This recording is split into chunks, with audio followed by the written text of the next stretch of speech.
کے بچے ہیں ان سے آپ کو محبت تو ہے نا؟ بچوں سے محبت ہے، مجھے معلوم ہے، میں بھی بچوں والا ہوں، مجھے معلوم ہے کہ سب سے زیادہ محبت دنیا میں اگر ہوتی ہے تو اولاد سے ہوتی ہے۔ اولاد کو اگر ایک کانٹا چبھ جائے تو اس کو تو تکلیف تھوڑی سی ہوگی، ہمیں اس سے زیادہ ہوتی ہے۔ ایسی اولاد کو کیا جہنم میں جاتے ہوئے دیکھنے کے لیے ماں باپ تیار ہیں؟ دنیا نے تو انتظام کر رکھا ہے، ہماری نسلوں کے لیے یہی کر رکھا ہے، لیکن ہمیں عہد کرنا ہے کہ انشاءاللہ ہم یہ کام نہیں ہونے دیں گے، خود بھی جنت میں جانے کی کوشش کریں گے اور اپنے بچوں کے لیے بھی اسی کا انتظام کر کے جائیں گے۔ یہی وہ انتظام ہے جو آپ کے سامنے ہے مدرسوں کی شکل میں۔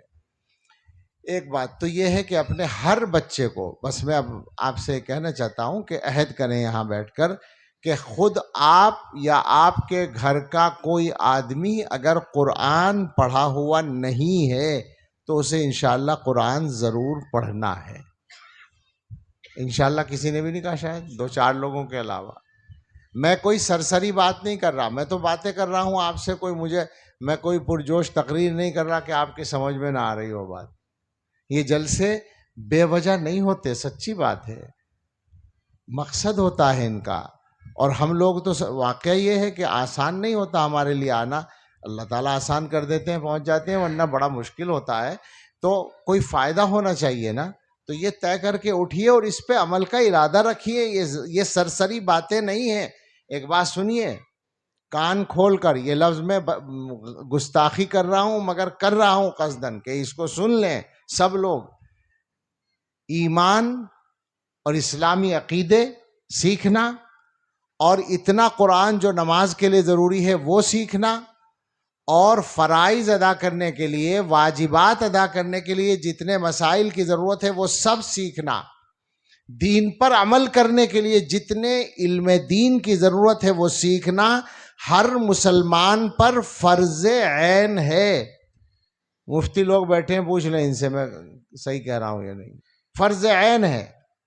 جماعت میں جانا فرض عین نہیں ہے، مگر اتنا دین سیکھنا فرض عین ہے، ہر مسلمان کے لیے لازم ہے، اور اس کا حساب ہوگا اللہ کے ہاں۔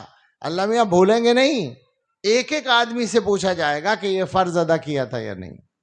اس لیے سنجیدگی سے طے کریں، یوں ہی سرسری نہ چلائیں کام، یہ طے کر کے اٹھیں یہاں سے۔ اگر خواتین ہیں اور وہ سن رہی ہیں تو وہ بھی اس کو سمجھ لیں، گھر کا کوئی آدمی، کوئی بچہ اور کوئی بڑا، قرآن اور دین کی جو ابتدائی تعلیم ہے جو مکتب میں پڑھائی جاتی ہے اس کو پڑھے بغیر انشاءاللہ نہ رہے، یہ طے کر لیں۔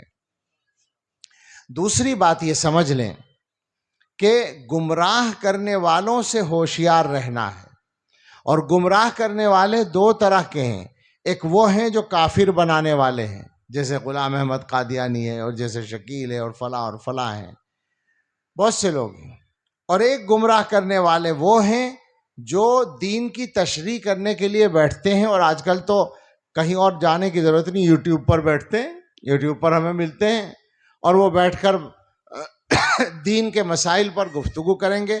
کسی کا نام ڈاکٹر ہوگا، کسی کا نام انجینئر ہوگا، کسی کا نام پروفیسر ہوگا، اور کسی کا نام مولانا صاحب بھی ہوگا۔ ہوشیار رہنے کی ضرورت ہے کہ مولانا نام کے لوگ بھی غلط باتیں کرتے ہیں کبھی کبھی۔ آپ کو کیا کرنا ہے، آپ یہ سمجھیں کہ دین ہے اللہ کا اور حضرت محمد الرسول اللہ صلی اللہ علیہ وسلم کا، اور حضرت محمد صلی اللہ علیہ وسلم سے دین سیکھا ہے کس نے؟ صحابہ کرام نے، اور صحابہ کرام سے ان کے بعد والوں نے، ان سے ان کے بعد والوں نے، اس طرح یہ ہم تک پہنچا ہے۔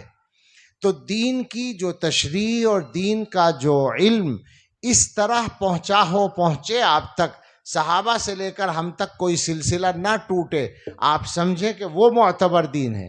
اور جو آدمی بیٹھ کر یہ دعویٰ کرے کہ یہ علماء تمہیں نہیں بتائیں گے، یہ مولوی صحیح باتیں نہیں بتائیں گے، میں بتا رہا ہوں حدیث میں یہ ہے، صحابہ کے یہاں یہ ہے، وہ آگے جا کر حدیث سے اور صحابہ کی باتوں سے مسئلے نکال کر آپ کو بتا رہا ہے، اور بیچ کے علماء کو کاٹ رہا ہے، تو آپ سمجھ جائیں کہ یہ آدمی گمراہ ہے، اور یہ آدمی گمراہی کی دعوت دینے والا ہے۔ یہ سیدھا راستہ نہیں ہے۔ حضرت محمد الرسول اللہ صلی اللہ تعالیٰ علیہ وسلم نے اس امت کو یہ سند دے رکھی ہے کہ کبھی بھی ساری امت گمراہی پر جمع نہیں ہوگی، ہر دور میں ہدایت کا راستہ محفوظ رہے گا۔ تو یہ کون آدمی ہے جو یہ کہتا ہے کہ بیچ کے لوگوں کو پتہ ہی نہیں تھا؟ یہ گمراہی کا راستہ، اس سے بچیے اور اپنے آپ کو بچائیے۔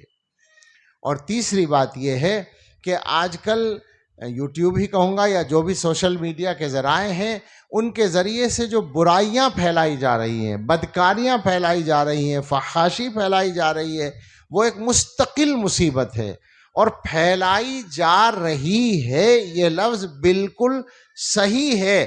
کوئی بھی ویڈیو خود سے نہیں بنتی، بنائی جاتی ہے، خود سے اپلوڈ نہیں ہوتی، کی جاتی ہے، خود سے پھیلائی جاتی تبھی تو بنتی ہے۔ ایک ایک ویڈیو میں کئی آدمیوں کو کام کرنا پڑتا ہے اور لاکھوں سائٹس ہیں دنیا میں فحش چیزیں پھیلانے والی۔ اس کا مطلب یہ ہے کہ لاکھوں لوگ، دسیوں پچاسوں لاکھوں لوگ لگے ہوئے ہیں ان کاموں میں۔ آپ سوچیں کیا ہو رہا ہے آخر، یہ کیوں ہو رہا ہے ایسا؟ ان کا مشن ہے، وہ شیطان کے نمائندے ہیں، وہ دنیا کو برائیوں کی طرف لے جا کر تباہ کرنا چاہتے ہیں۔ تو اس سے ہوشیار رہیے، خود بھی اور اپنے بچوں کو بچائیے۔ بچوں کی تربیت کو اپنی زندگی کا سب سے بڑا کام سمجھیے۔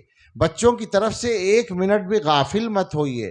بچے کی جو تربیت ہے وہ درخت سے بھی زیادہ نازک ہوتی ہے۔ جب آپ کوئی پودا اپنے گھر میں لگاتے ہیں کسی پھول کا، تو اس کی نگرانی کرتے ہیں، روزانہ پانی دیتے ہیں، دیکھتے ہیں خراب تو نہیں ہو رہا ہے۔ اس سے کہیں زیادہ بچے کی تربیت کے لیے آپ کو نگرانی کی ضرورت ہوتی ہے۔ تو اپنے بچوں کی تربیت پر محنت کریں اور اللہ تعالیٰ سے ہمیشہ ہدایت مانگتے رہیں، ہدایت پر استقامت کی دعا مانگتے رہیں۔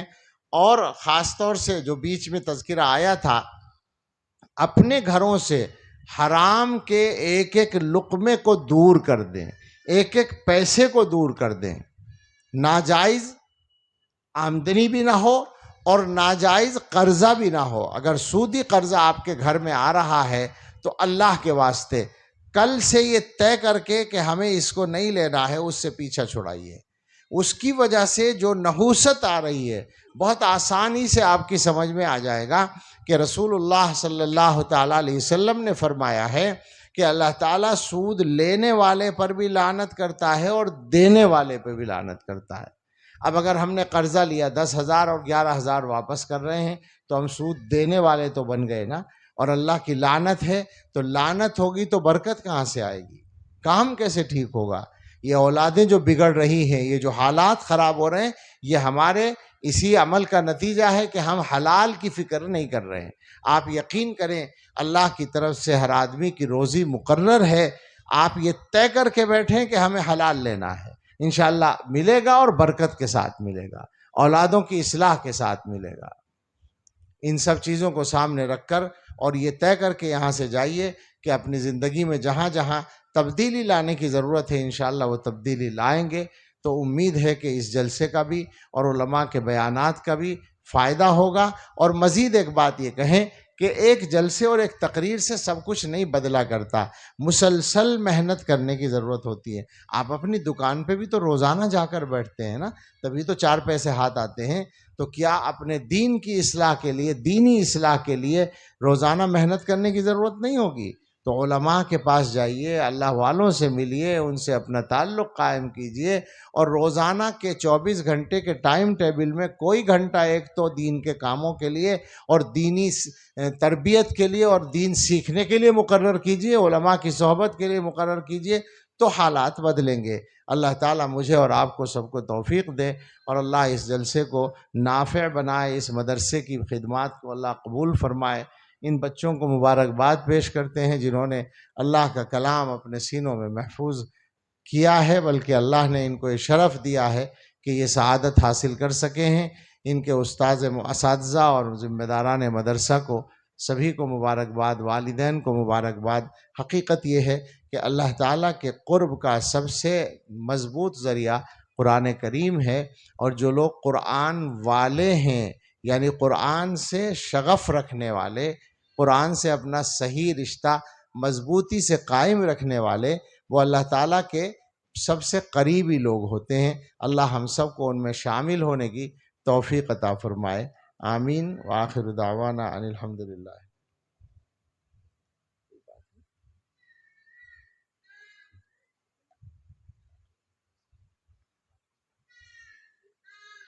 ٹھیک ہے،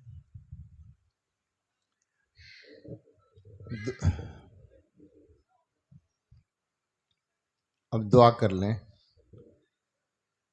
بہت سے لوگ دعاؤں کے لیے کہہ دیتے ہیں، اپنے بیماروں کے لیے شفا کی دعا یا مرحومین کے لیے مغفرت کی دعا۔ بہت سے لوگ کہہ نہیں پاتے، ارادہ ہوتا ہے مگر نہیں کہہ پاتے۔ سبھی کے لیے دعا کریں، اپنے لیے بھی دعا کریں، اور اللہ سے مانگنے کی عادت ڈالیں۔ قدم قدم پر اللہ کا شکر بھی ادا کیا کریں، اور اللہ تعالیٰ سے دعائیں بھی مانگا کریں۔ سبحان ربی العلی الاعلی الوہاب، اللہم صلی علی سیدنا محمد وآلہ واصحابہ وبارک وسلم۔ یا رب لک الحمد کما ینبغی لجلال وجہک وعظیم سلطانک۔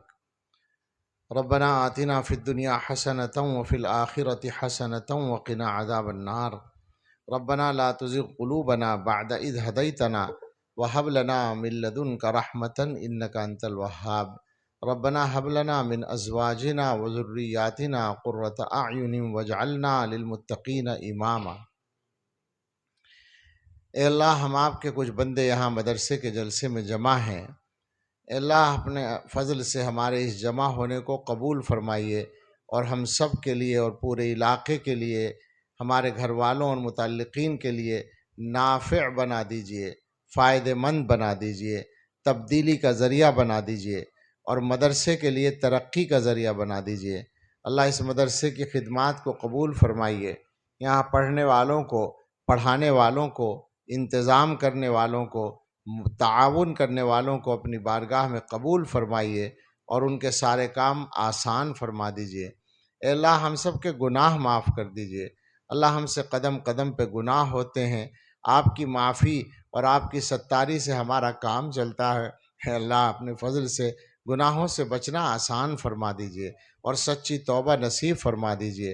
اے اللہ، ہم میں، ہمارے متعلقین میں، رشتہ داروں میں، اہل ایمان میں جو لوگ بیمار ہیں، اللہ سب کو صحت کاملہ عطا فرما دیجئے۔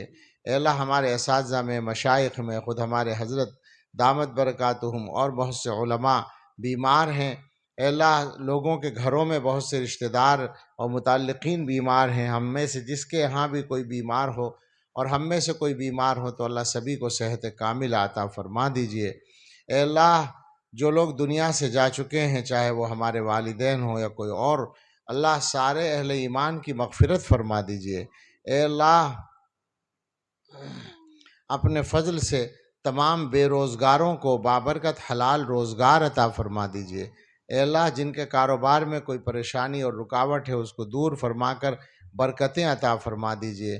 اللہ، ہم سب کو قرضوں سے سبکدوش فرما دیجئے۔ اللہ کا ہمارا قرضوں کا بوجھ دور فرما دیجئے۔ اے اللہ، جن کے پاس گھر نہیں ہے، انہیں اچھے گھر عطا فرما دیجئے۔ اے اللہ، جن کے پاس اولاد نہیں ہے اور شادیاں ہو چکی ہیں، کچھ وقت گزر گیا ہے، اللہ ان سب کو اپنے فضل و کرم سے بہترین اولادیں عطا فرمائیے۔ اے اللہ، ہم سب کو ہماری اولادوں کی طرف سے قلبی خوشیاں عطا فرمائیے۔ اے اللہ، ہماری اولادوں کے حق میں ہماری اچھی تمنائیں پوری فرمائیے، ان کے لیے ہماری دعائیں قبول فرمائیے۔ اے اللہ، ہمیں اپنے اور اپنے گھر والوں کے صحیح طور پر حق ادا کرنے کی توفیق عطا فرمائیے۔ اے اللہ، دوزخ سے بچنے کی اور بچانے کی فکر عطا فرمائیے۔ اے اللہ، اس مجمع میں جس کسی کے دل میں بھی کوئی تمنا ہے، اللہ ہم سب کی اچھی تمنائیں پوری فرمائیے، ہماری سب ضرورتیں پوری فرمائیے، ہمارے کاموں کی رکاوٹیں دور فرمائیے۔ اللہ، ہمارے ذاتی اور دنیاوی اور دینی اور اجتماعی سب کاموں میں ہماری مدد فرمائیے، اپنی مدد ہمارے شامل حال فرمائیے۔ اے اللہ، جو بیانات ہوئے ہیں سبھی کو قبول فرمائیے۔ اے اللہ، سب کو عافیت کے ساتھ گھروں تک پہنچائیے، ہمارے سفر کو بھی ہر طرح آسان و مبارک فرمائیے۔ اے اللہ، جن علماء نے شرکت کی ہے ان کے آنے کو قبول فرمائیے، ان کے لیے بھی اور علاقے کے لیے بھی نافع بنائیے۔ اے اللہ اس خطے پر اپنی خاص رحمت کی نظر ڈال دیجئے۔ اللہ ہمارے دلوں پر، ہمارے گھروں اور گھر والوں پر اور اس پورے علاقے پر اپنی خاص رحمت کی نظر ڈال دیجئے۔ اے اللہ تمام اہل ایمان کی دنیا بھر میں مدد فرمائیے اور ان کو عزت و وقار کی اور خوشیوں کی زندگی عطا فرمائیے۔ اے اللہ تمام شعائر دین کی حفاظت فرمائیے۔ اے اللہ تمام مظلومین کی مدد فرمائیے۔ اے اللہ ہم اپنے لیے، اپنے گھر والوں کے لیے اور ساری امت کے لیے ہر خیر مانگتے ہیں، اپنے فضل سے عطا فرما دیجئے، اور ہر شر سے پناہ چاہتے ہیں، اللہ اپنی پناہ میں لے لیجئے۔ اے اللہ ہم سب کے لیے اور پوری امت کے لیے، اللہ ہم سبھی کے لیے اور پوری امت کے لیے آنے والے وقت کو گزرے وقت سے بہتر بنا دیجئے، اور سب سے بہتر ہمارے آخری وقت کو بنا دیجئے۔ اللہ اپنے فضل و کرم سے ہماری دعائیں قبول فرما لیجئے۔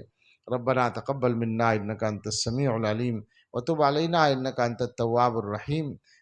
صلی اللہ علی سیدنا محمد وآلہ واصحابہ اجمعین برحمتک یا